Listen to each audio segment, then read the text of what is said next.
오늘 말씀은 생명의 떡이신 예수 그리스도라는 제목으로 말씀 나누겠습니다. 사람이 인생을 살아가는데 먹고 사는 것이 중요한 부분을 차지를 하죠. 우리는 밥을 먹지 않으면 살 수가 없습니다. 밥과 떡, 빵이 중요한데요. 그런데 또한 중요한 것이 있는데 그것은 영적인 것이 없으면 우리는 또한 영의 세계가 있기 때문에 하나님의 세계, 하나님이 계시기 때문에 그 영적인 세계를 추구하지 않으면 또 우리가 신자로서는 살아가기 힘든 것입니다. 사람은 밥으로만 사는 것이 아니라 하나님의 말씀으로 살아가는 존재입니다. 예수님께서도 사탄에게 시험을 받으실 때 사람이 떡으로만 사는 것이 아니라 하나님의 입에서 나오는 말씀으로 산다고 말씀하셨습니다. 그렇습니다. 우리 인간은 육적인 것만으로는 채워지지 않는 영적인 갈망이 있습니다. 또한 영적인 갈망을 추구하면서 살아야 진정한 인간이라고 할 수가 있습니다. 육체적인 욕망만을 찾아서 살아가는 삶은 이기적인 인간이요, 참 사람이라고 할 수가 없습니다. 오늘은 오병이어 사건이 있은 후에 일어난 일에 대해서 말씀을 하고 있습니다. 22절로 25절 말씀에 보면은 이튿날 바다 건너편에 서 있던 무리가 배 한 척 외에 다른 배가 거기 없는 것과 또 어제 예수께서 제자들과 함께 그 배에 오르지 아니하시고 제자들만 가는 것을 보았더니 제자들만 배 타고 갔고 예수님은 따로 가셨습니다. 배에 같이 오르지 아니하셨어요. 무리가 거기에 예수도 안 계시고 제자들도 없음을 보고 곧 배들을 타고 예수를 찾으러 가버나움으로 가서 바다 건너편에서 만나 랍비여 언제 여기 오셨나이까 하니. 그러니까 예수님께서 배를 타고 가시지 않았는데 어떠한 방법으로 갈릴리 바다 건너편으로 가신 것입니다. 근데 그 방법이 오늘 본문 앞절에 보면은 나옵니다. 어떻게 가셨냐면 바다를 건너가지고 그러니까 무리를 건너시는 거죠. 그러니까 무리를 건너시는 것은 하나님의 아들이심을 증명해 준다고 해요. 하나님의 존재가 무리를 걸을 수 있는 유일한 존재라고 그렇게 시편에도 무리를 걸으시고 이런 표현들이 있습니다. 그리고 무리를 걷는다는 것은 인간이 할 수 있는 게 아니고 그 바다라고 하는 것은 공포의 대상인데요. 바다의 깊이가 몇 100m부터 또 몇 킬로미터까지 이제 있지 않습니까? 그래서 거기에 빠지게 되면 인간은 죽게 되는데 거기를 이제 걸을 수 있다는 것은 사람의 능력으로는 불가능한 거죠. 그래서 천국에는 바다가 더 이상 있지 아니하고 이렇게 되어 있습니다. 생명수 물이 흐르긴 하는데 생명수를 마시긴 하는데 바다가 더 이상 있지 않는 거예요. 예수님은 무리를 걸어서 이제 가버나움이라는 곳으로 가셨어요. 그리고 이제 오늘 본문에 말씀이 기록됐습니다. 오늘 본문을 중심으로 은혜를 나누려고 하는데요. 우리 주님께서는 썩을 양식을 위하여 일하지 말고 썩지 않을 양식을 위하여 일을 하라고 말씀을 하십니다. 26절부터 27절을 보면 예수께서 대답하여 이르시되 내가 진실로 진실로 너희에게 이르노니 너희가 나를 찾는 것은 표적을 본 까닭이 아니요 떡을 먹고 배부른 까닭이로다. 썩을 양식을 위하여 일하지 말고 영생하도록 있는 양식을 위하여 하라. 이 양식은 인자가 너희에게 주리니 인자는 하나님 아버지께서 인친 자니라. 이렇게 말씀하십니다. 사람들이 예수님을 찾는 목적이 있는데 그것은 표적을 본 까닭이라는 것입니다. 그 표적이라는 것은 예수님께서 방금 바다를 건너오시기 전에 또 행하신 기적이 하나가 있는데 오병이어의 기적입니다. 오병이어로 5,000명을 먹이신 그 기적을 행하신 거예요. 이게 얼마나 이게 대단한 기적입니까? 그 기적을 행한 것을 보고 이분을 왕을 삼으면 좋겠다. 이렇게 이제 생각을 한 거예요. 왕 삼으면 필요할 때마다 먹을 것을 오병이어로 이렇게 주신 것처럼 주실 것이다. 능히 주실 수 있는 분이시죠. 그런데 주실 것이다. 이렇게 생각을 한 거예요. 그래서 떡을 먹고 배부른 까닭이다. 이렇게 말씀하시는 거예요. 그들이 배불리 먹게 되는 놀라운 역사를 체험한 것입니다. 그래서 그들은 주님을 잘 따라다니면 먹을 것을 해결할 수 있게 된다. 고 생각하게 되었습니다. 그리고 주님을 왕으로 삼고자 하는 생각이 있었습니다. 예나 지금이나 먹을 것의 문제는 우리의 인생에 있어서 중요한 부분 중에 하나입니다. 오늘날에도 우리는 먹을 것을 잘 먹여주는 사람을 찾고 있는지도 모릅니다. 그것을 정치를 하는 분들을 통해 기대를 하기도 합니다. 물론 그러한 부분을 통해 해결이 되는 경우도 있지만 또 많은 경우를 해결해 주기도 하지만 그런데 우리 각자의 삶의 문제는 각자가 해결해야 되는 거 아닙니까? 하나님께서 각자에게 먹을 것을 먹고 살 수 있는 재능을 주셔서 살아가는 거지 정치를 해서 조금은 해결해 줄 수는 있겠죠. 그러나 우리가 농사를 짓고 또 이렇게 일들을 함을 통해서 각자의 일들을 열심히 함을 통해서 먹고 사는 것이지 정치를 통해서 먹고 산다. 이것은 일면 맞는데 완전히 맞는다고 할 수는 없는 것 같습니다. 우리는 하나님을 믿는 사람들로서 하나님께서 우리의 모든 필요를 채워주시는 분이심을 믿습니다. 정치를 잘하여서 먹여주는 부분도 있지만 이스라엘 백성들이 광야에서 먹을 것을 얻을 수 있었던 것은 전적인 하나님의 도우심이 있었기 때문입니다. 하나님께서 도와주셨기 때문이에요. 광야는 아무것도 없었습니다. 풀도 제대로 자라지 않는 그곳에서 어떻게 먹을 것이 왔습니까? 하늘에서 오늘 이후에 말씀 전하겠습니다만 만나가 내려온 거예요. 꿀 섞은 과자 같은 게 하늘에서 내려와서 그것을 먹고 산 거예요. 아무것도 먹을 게 없어요.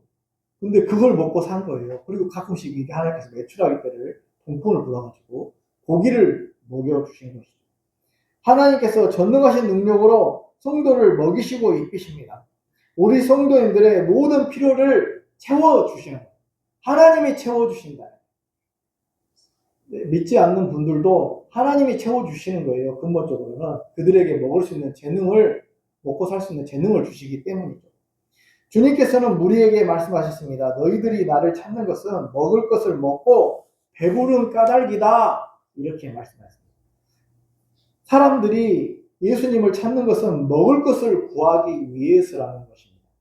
인간적인 필요를 채우기 위해 주님을 찾는 것이라는 말씀입니다. 그리고 나서 주님은 하루 먹고 썩을 양식을 위해 일하지 말고 썩지 않을 영생하도록 있는 양식을 위해서 영원토록 살아가는 그런 양식을 위해서 일을 하라고 말씀하십니다. 그렇습니다. 우리는 인생을 살아가면서 우리가 먹고 사는 문제도 중요한 부분이긴 합니다. 중요하지 않다는 것은 아닙니다. 그러나 그것은 궁극적으로 썩어버릴 양식이라는 것입니다. 주님께서는 앞부분에서 제가 말씀드린대요. 떡으로만 사는 것이 아니라 떡이 필요하기는 하다는 것입니다. 떡이 필요하지 않다는 건 아니에요. 그렇지만은 떡 이상의 영적인 양식을 먹고 살아가는 존재가 우리 그리스도인이라는 것입니다. 그래서 우리가 세상에서 일을 하고 먹고 사는 문제에 관심을 가지고 살아가는 것이 중요하지 않다는 것은 아니지만 우리 그리스도인은 거기에만 관심을 가지고 살아가는 존재는 아니라는 사실을 기억을 해야 하겠습니다. 또한 주님께서는 너희는 먼저 그의 나라와 그의 의를 구하라고 하셨습니다. 그리하면 이 모든 것을 너희에게 더하시리라. 우리가 구해야 될 것은 먼저 하나님의 나라, 천국, 영생하도록 있는 양식을 구하라 했잖아요. 그 영생하도록 있는 양식은 주님의 십자가와 부활을 통해서 주어지는 천국, 그 천국에 들어가서 또 우리는 영생 복락을 하고 영원한 양식을 주님과 함께 살고 영생하도록 얻는 양식을 먹으면서 우리가 살아가게 되는 것입니다. 그래서 우리가 지금부터 여기서부터 구해야 될 것은 하나님의 나라, 천국을 구하면서 주님 저를 천국에 들여보내 주시고 영원한 생명 얻게 하여 주셔서 감사합니다. 저는 천국을 사모하고 사랑합니다. 주님의 십자가와 부활을 통해 구원받게 하심을 감사드립니다. 주님의 은혜에 너무나도 감사합니다. 이렇게 생각하면서 십자가와 부활을 늘 묵상하면서 십자가와 부활이 핵심적인 겁니다. 그래서 십자가와 부활을 생각하면서 하나님 나라와 하나님 나라의 의를 먼저 구하는 삶을 살아야 되겠습니다. 우리가 먼저 하나님 나라와 천국을 구하고 지금 천국을 살아가고 앞으로 들어갈 천국을 사모하면서 살아가는 삶이 중요하다는 것입니다. 그렇게 하면 우리 주님께서 우리가 일상의 삶의 필요도 모두 채워준다. 그러니까 우리가 천국을 먼저 구하고 하나님의 나라를 먼저 구하잖아요. 그러면 우리 일상의 삶도 우리 아버지께서는 모든 것을 채워주신다. 예수님의 십자가와 부활을 우리가 늘 묵상하고 생각하면서 살아가면은 천국을 생각하면서 우리가 천국에 들어가 살 날을 생각하면서 그렇게 살다 보면 일상의 삶의 필요 모든 것들을 하나님께서 다 채워주신다는 것입니다. 예. 분명히 채워주셔요. 우리 신자는 사람의 힘으로 사는 것이 아닙니다. 무슨 방백들, 무슨 사람들 의지해서 사는 게 아니에요. 하나님의 도우심으로 살아가요. 하나님의 도우심을 전적으로 의지해야 돼요. 우리는 믿지 않는 분들은 자기의 재능이라든지 뭔가 도움을 오기를 바라겠지만은 우리 사람은 하나님 도와주십시오. 하나님 함께해 주십시오. 하나님 저의 삶을 인도해 주십시오. 라고 하나님의 도우심을 늘 하나님께 구해야 돼요. 하나님께. 너희들에게 일용할 양식을 구하라고 하셨지 않습니까? 일용할 양식을 구하는 게 죄가 아니라고 하시지 않았습니까?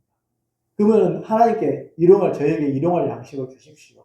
또 저에게 재물 얻을 재능과 능력을 주셔서 선한 사업에 부하고 저도 풍족하게 쓸 수 있도록 도와주시고 재물을 풍족하게 채워주시고 또 선한 사업에 주님의 교회의 사업에 또 이렇게 가난한 사람들 구제하는 사업에 쓸 수 있도록 물질을 채워주시라고 그렇게 우리들이 기도하고 그렇게 하나님께서 인도해 주실 줄로 믿습니다.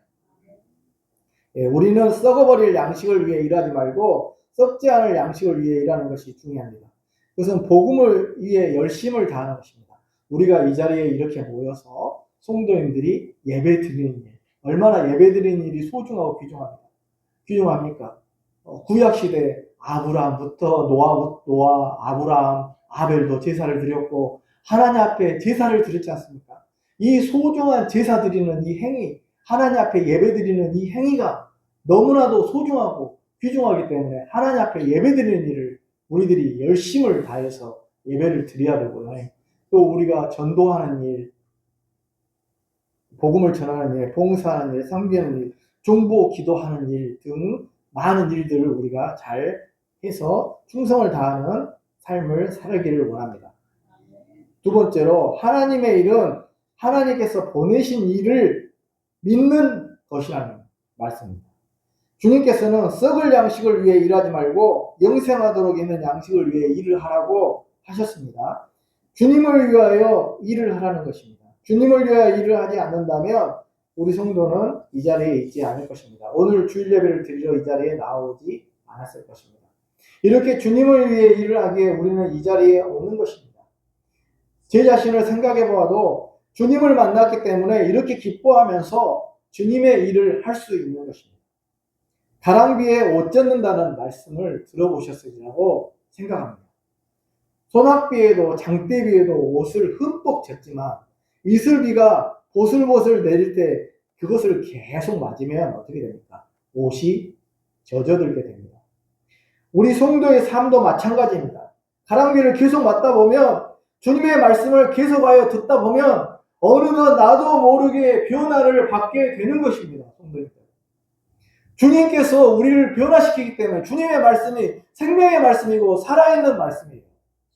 그래서 우리가 주님하고 고백을 하게 되고 자연스럽게 주님을 믿게 되는 놀라운 생명의 역사가 일어나게 된다는 것입니다. 주님께서는 영생하도록 얻는 양식을 위해 일을 하라고 말씀하시고 나니 무리들이 물어봅니다. 28절에 보면은 그들이 묻되 우리가 어떻게 하여야 하나님의 일을 하는 것입니까? 어떻게 하나님의 일을 합니까? 하나님의 일이 무엇입니까? 라고 물어보는 것입니다. 그때 주님께서 놀라운 말씀하십니다. 29절에 보면은 하나님의 일은 하나님께서 보내신 하나님의 아들을 믿는 것이다. 예. 우리가 생각할 때 아까 제가 복음전도도 이야기했고 예배도 말씀드렸습니다만 그것은 이제 우리가 주님을 믿고 나서 부수적으로 하는 일이고 가장 중요한 일은 뭐냐면은 예수 그리스도를 믿는 것. 이게 핵심이라는 것입니다. 하나님께서 보내신 예수 그리스도를 믿어야 되는 것. 예수님이 내 죄를 위해 십자가에 달려 죽으시고 부활했다는 사실을 믿어야 되는 것. 이것이 가장 기본적이고 기초적인 일이라는 것입니다. 이것이 신앙의 기본 중에 기본입니다. 하나님께서 우리 인간을 사랑하셔서 당신의 아들을 이 땅에 보내셨습니다. 우리 인간의 모든 죄를 다 용서해 주시기 위해서 보내주신 것입니다. 하나님의 아들이신 우리 주님이 성육신 하셨습니다. 우리를 위해 오셨음을 믿는 것이 중요합니다. 우리의 인생에 있어서 메시아 되신 예수님을 믿는 일이, 메시아, 구원자 되시는 예수님 믿는 게 굉장히 중요합니다. 예수님만이 우리를 구원해 줄 수 있는 분이시기 때문입니다. 하나님의 일은 다른 큰 일이 아니라 바로 우리의 메시아 되시는 예수님을 믿음을 통해서만 구원을 얻는다는 사실을 깨닫는 것입니다. 이것을 우리가 굳게 이거만 붙잡으면 우리는 천국에 갑니다. 굳게 절대 이거 놓치면 우리는 다 끝나는 겁니다. 하나님의 아들 믿는 것. 주님이 하나님의 일이 무엇이냐? 하나님의 아들을 믿는 것이다. 영생이란 예수 그리스도와 그의 보내신 자, 하나님과 그의 보내신 자 예수 그리스도를 믿는 것이다. 영생이 뭐 큰 일을 해서 선행을 해서 영생을 얻는 게 아니라는 거예요. 하나님과 그의 보내신 자 예수 그리스도를 믿는 것, 그것이 영원한 생명을 얻는 것이다. 이렇게 말씀을 해주시는 거예요. 그래서 얼마나 우리 편합니까? 믿음만 가지면 되지 않습니까? 근데 그것도 안 믿는 사람들이 있어요. 이렇게 믿음만 십자가와 부활의 공로로 다 이루셨어요. 하나님은 우리에게 요구하시는 게 없어요. 하나님의 절대 주권입니다. 하나님께서 완전히 다 하셨어요. 전도도 어떻게 보면 우리가 하나님의 사랑에 감사해서 표현을 하는 거지. 하나님께서 택하시고 안 택하시고 다 하나님께서 하시는 거예요. 하나님이 전적으로 다 하셔버려요. 하나님의 주권, 절대 주권이에요. 그래서 이제 우리가 하나님의 은혜에 감사해서, 감사의 표현이죠. 봉사와 헌신과 섬김은 감사와 은혜의 표현으로 하는 것입니다.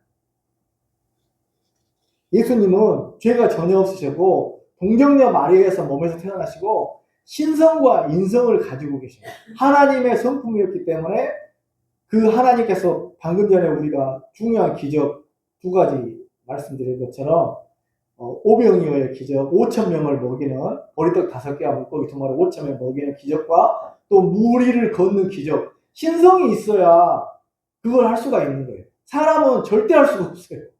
절대 불가능합니다. 할 수가 없어요. 네. 그리고 예수님은 인성이에요. 인성은 우리를 대표할 수 있어야 돼요. 예수님이 너무 신적인 초월적인 존재로 안 보이는 존재로 오시면 우리를 대표할 수가 없으시겠죠.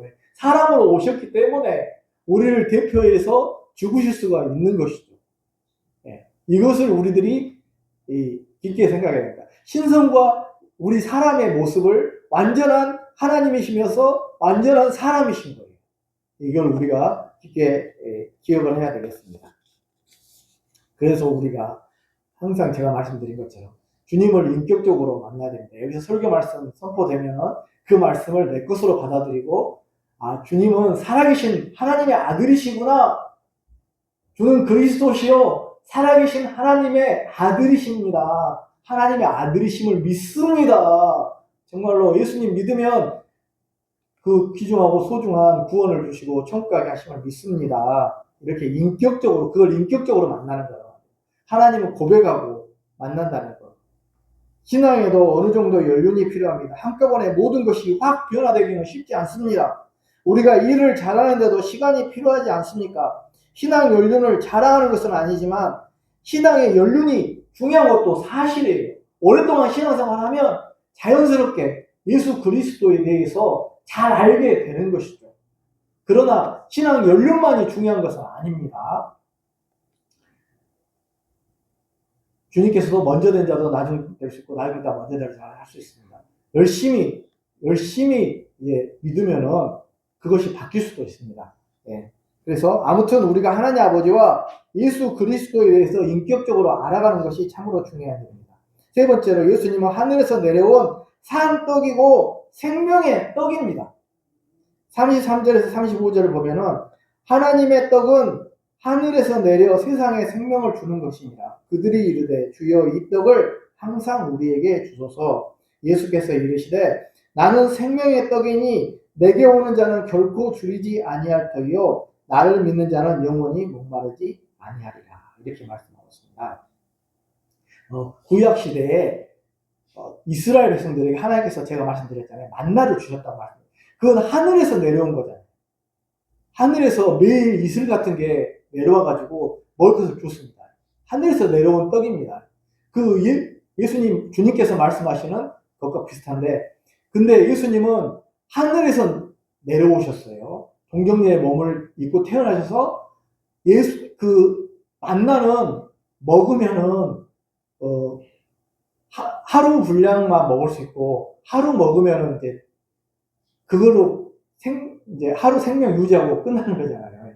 근데 이제 예수님은 하늘에서 내려온 그 만나와 같은 산떡, 모세가 준 것이 아니라 하나님께서 주셔가지고 주신 그 떡이라고 오늘 본문에 기록되어 있지 않습니까? 하나님께서 주신 것입니다. 모세가 그걸 내릴 수 있는 능력도 없어요. 하나님께서 주신 거예요. 하나님께서 내려가지고 주신 산떡처럼 주님은 하늘에서 내려오신 생명의 떡입니다. 그래서 우리가 성찬식 때 주님께서 말씀하셨잖아요. 그 십자가에서 달려 죽기 전날 밤에 내 몸을 받아 먹으라. 이것은 너희를 위하여 주는 나의 몸이니라. 포도즙을 먹으라. 이것은 너희를 위해 주는 피니라. 우리가 어떻게 주님을 이게 먹겠습니까? 씹어 먹을 수가 없잖아요. 그게 먹는 게 아니라 성찬에서 주님의 몸과 피를 먹고 마시는 그 상징적인 행위를 말하는 것이고, 또 주님께서 주시는 영적인 양식이 하나님의 말씀이 바로 생명의 떡입니다. 그래서 우리가 그 생명의 떡을 먹어야지만 여기서 영적인 갈망이 해소가 되는 거예요. 영적인 부분이 굉장히 중요합니다. 성도님들 영적인 부분이 중요하기 때문에 예배 시간에 이렇게 나오셔서 이렇게 말씀 듣는 줄로 있습니다. 주님께서 나는 생명의 떡이라고 말씀하셨는데 나는 무엇이다. 이런 표현이 뭐냐면은 헬라어로는 이런 표현을 많이 쓴다고 합니다. 주님께서 이런 표현을 많이 쓰셨어요. 에고 에이미 나는 무엇이다. 나는 무엇이다. 정의적인 표현이잖아요. 나는 무엇이다. 나는 포도나무요 너희는 가지다. 내가 곧 길이요 진리요 생명이다. 완전 주님은 정의를 하셔버리는 거예요. 신이 아니면은 하나님이 아니면 절대 이렇게 할 수가 없습니다. 그럼 사람들은 미쳤다고 그래요. 내가 곧 길이요 진리요 생명이다. 저 사람 어떻게 됐나? 그런데 예수님은 당연히 하실 수가 있는 거예요. 예수님이시기 때문에 하나님이시기 때문에 할 수가 있는 거예요. 나는 선한 목자다. 선한 목자는 양들을 위하여 목숨을 버린다. 이렇게 하실 수 있는 거예요. 이것은 뭘 말하냐면은 모세가 하나님을 만나서 이스라엘 백성들에게 가서 하나님이 누구냐고 물어보면 하나님 뭐라고 할까요? 그러면 이제 하나님께서 그렇게 말씀하셨죠. 나는 곧 나다. 나는 나다. I am that I am. 나는 설명할 필요가 없다. 나는 제 일의 원인자가 되겠다. 나는 뭐라고 인간의 말로 표현할 수가 없는 것이다. 나는 곧 나다. 이렇게 말해요. 그거 같은 거예요. 나는 길이요 진리요 생명이다. 이 말씀은 나는 곧 나다. 이 말하고 같은 말이라고 봐야 됩니다. 그래서 우리 주님은 생명의 떡입니다. 주님의 몸 자체가 우리에게 떡인 것입니다. 주님의 몸을 먹는 자는 영생을 얻게 됩니다. 우리가 성찬식에서 주님의 몸과 피를 먹고 마십니다. 물론 성령께서 임재하시는 상징적인 행위입니다. 가톨릭처럼 주님의 몸과 피로 되는 것은 아닙니다. 다만 성령님께서 우리가 주님의 몸과 피를 먹고 마실 때마다 주님을 생각하고 주님과 연합을 더욱 굳게 하는 것입니다. 우리가 주님과 연합되는 것입니다. 떨어질래야 떨어질 수가 없는 것입니다. 우리 주님이 생명의 떡이라는 사실을 우리가 굳게 붙잡아야 됩니다. 주님은 하늘에서 내려온 산떡입니다. 광야에서 모세가 이스라엘 백성을 하나님께서 하셔가지고 만나러 먹이셨듯이 엄밀하게 말하면 하나님께서 먹이신 것이죠. 우리 주님은 하늘에서 내려온 살아있는 생명의 떡입니다. 주님을 먹는 자는 영원히 살 것입니다. 성도님들. 주님을 먹는다는 말은 주님을 믿는다는 말이겠죠. 주님의 말씀을 듣고 성찬을 행하고 말씀을 듣고 믿는다는 것입니다. 사람이 떡을 먹어야 사는 것처럼 우리 인간은 주님을 먹고 마시고 하나님의 말씀을 먹어야 영적인 갈급함이 해결이 되는 것입니다. 우리 주님은 우리들에게 믿음을 요구하십니다. 사랑하는 성도님 여러분, 우리의 믿음은 어디까지입니까? 우리 주님이 여러분의 삶을 돌보시는 것을 믿습니까? 믿으시기를 축원합니다. 우리에게는 믿음이 필요합니다. 구원을 받는 믿음과 함께 능력을 행하는 믿음이 있어야 합니다. 또 양자가 따로 있는 경우도 있고 함께 있는 경우도 있습니다. 주님은 어떤 사람의 경우에는 믿음을 보시고 병을 고쳐주시고 구원을 얻는 믿음과 치료를 얻기 위한 믿음이 결합되어 있습니다. 말씀을 정리하고 맺겠습니다. 오늘 말씀에서 우리 주님께서 하나님의 일은 우리 주님을 보내신 예수 그리스도를 믿는 것이라고 했습니다. 하나님 아버지와 예수 그리스도를 믿는 것이죠. 궁극적으로 말하면. 하나님의 일은 그렇습니다. 주님의 일은 다른 것이 아니라 하나님과 예수님을 믿는 거예요. 성도님들, 삼위일체 하나님, 성부, 성자, 성령, 삼위일체 하나님을 믿는 것입니다. 이것이 굉장히 중요합니다. 그리고 주님을 전파해야겠죠. 또 주님은 우리의 생명이 떡이 된다고 말씀하십니다. 생명의 떡이 대신 주님을 믿고 받아들여 영생을 누리는 삶을 사시기 바랍니다. 주님은 생명의 떡이니까 생명의 떡을 먹고 마심으로 말미암아 우리 모든 성도들이 영생을 누리는 그런 삶을 사시기를 바랍니다. 기도하겠습니다. 하나님 아버지, 주님은 살아있는 생명의 떡이십니다. 하늘에서 내려온 산 떡이십니다. 주님이 생명의 떡이심을 믿습니다. 우리에게 말씀 주시고 영적인 갈망을 해결해 주시는 우리의 산떡 되시는 우리 예수님을 먹고 마시는 그런 기쁘고 행복한 신앙생활이 되게 하여 주시옵소서. 예수님